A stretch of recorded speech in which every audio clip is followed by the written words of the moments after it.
प्रपन्न पारिजाताय तोत्रवेत्रैकपाणये ज्ञानमुद्राय कृष्णाय गीतामृतदुहे नमः। सुप्रभात देवियों एवं सज्जनों, कृष्ण संदेश सुधा चैनल के माध्यम से मैं धर्म प्रकाश भदौरिया गीता विश्लेषक गीता की ज्ञान गंगा में अवगाहन हेतु उपस्थित आप सभी भद्रजनों एवं भगवत प्रेमियों का हार्दिक अभिनंदन एवं कोटि कोटि वंदन करता हूँ। पिछले वीडियो के माध्यम से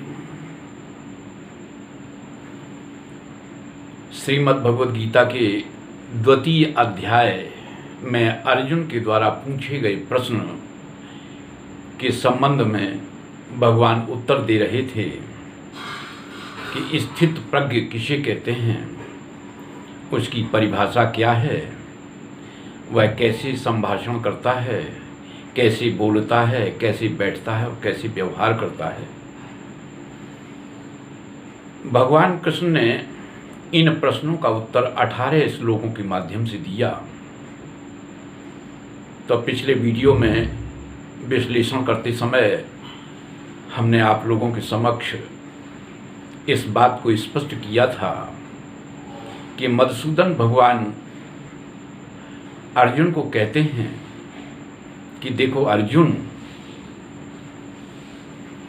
आहार का परित्याग कर देने से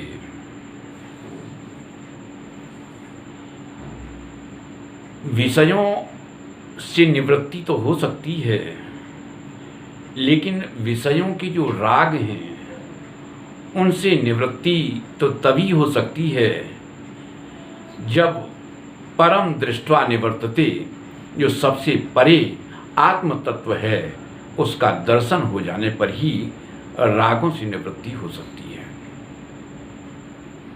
इसके आगे भगवान क्या कहते हैं उसे सुनेंगे। यत तो अपि कौन्तेय पुरुषस्य विपश्चिता इंद्रियाणि प्रमाथीनि हरन्ति प्रसभं मनः। भगवान कहते हैं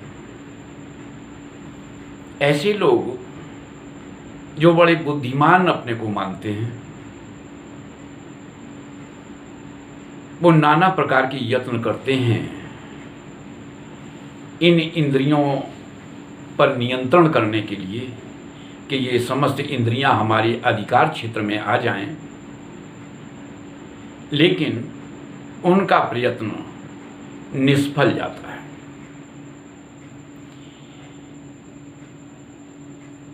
क्योंकि इंद्रियां जो हैं, इंद्रियों का जो स्वभाव है वो प्रमथन वाला स्वभाव है, मंथन करने वाला स्वभाव है, मथने वाला स्वभाव है। तो ये इंद्रियां मन का मंथन करती रहती हैं, मंथन करती रहती हैं, मन को मथते मथते उसका मक्खन निकाल लेती हैं। कहने का अभिप्राय ये है कि मन का मंथन करते करते मन को इतना कमजोर कर देती हैं कि फिर इस मन को ये इंद्रियां बलात् हरण कर लेती हैं, बलपूर्वक इसको लूट के ले जाती हैं और मन उसी दिशा में चला जाता है। तो आगे भगवान क्या कहते हैं कि तानि सर्वाणि संयम्य युक्त आसीत मत्परः वसे हि यस्येन्द्रियाणि तस्य प्रज्ञा प्रतिष्ठिता। भगवान कहते हैं कि तानि सर्वाणि संयम में युक्त आसीत मत्परः। उन इंद्रिय समूह का संयम करके युक्त आसीत मत्परः, समाहित चित्त होकर, मेरे परायण होकर स्थित हो जावे।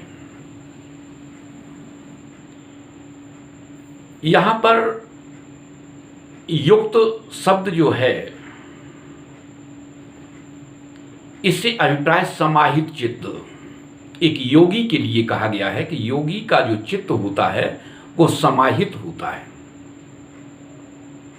और सामान्य जन का चित्त कैसा होता है? विक्षिप्त चित्त होता है। वैसे ये चित्त भी मन का ही एक प्रकार है।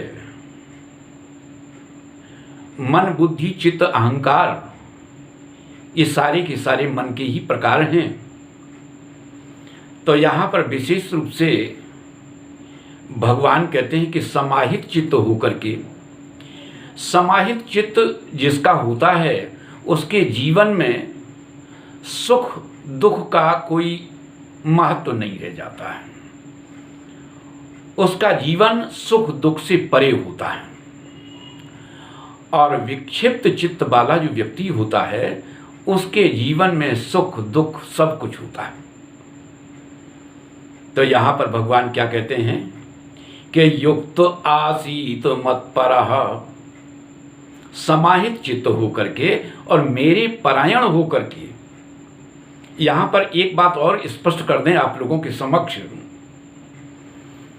कि ये जो दूसरा अध्याय है इसे बीजात्मक अध्याय भी कहा गया है।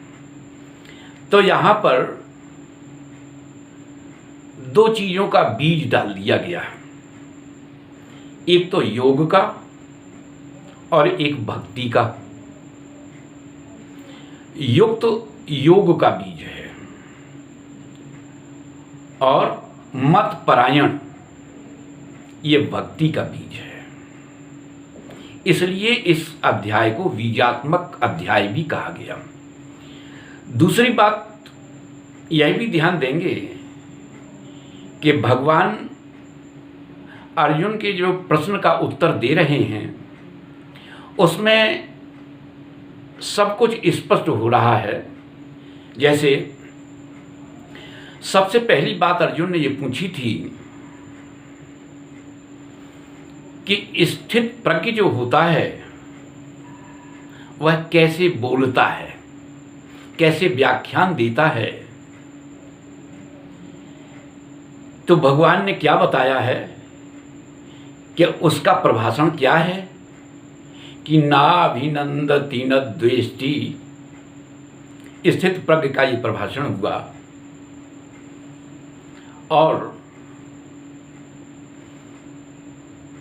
बैठता कैसे है? समाहित चित्त होकर, कूर्मोंगानीव सर्वसा। जिस तरीके से कछुआ अपने समस्त अंगों को अपने में समेटे रहता है, उसी तरीके से भगवान कहते हैं कि समाहित चित्त होकर और मेरे परायण होकर बैठ जाए। अब बैठता कैसे है और बैठता कहाँ है, आगे भगवान बताएंगे कि प्रकृतिम स्वाम वष्टभ्यो, अपने स्वयं के स्वभाव में बैठता है, अपने स्वयं के स्वभाव में बैठता है। तो अर्जुन के द्वारा पूछे गए प्रश्नों का क्रमशः उत्तर भी भगवान स्पष्ट रूप से देते जा रहे हैं। वसे ही यस्येन्द्रियाणि तस्य प्रज्ञा प्रतिष्ठिता। इस प्रकार समाहित चित्त होने पर जिसकी इंद्रियां बस में हो जाती हैं उसी की बुद्धि को प्रतिष्ठिता कहा है, उसी की बुद्धि स्थिर कही गई है, उसी को स्थित प्रज्ञ कहा गया है। ऐसी ही बुद्धि को इज्जतदार कहा गया है। तो बुद्धि को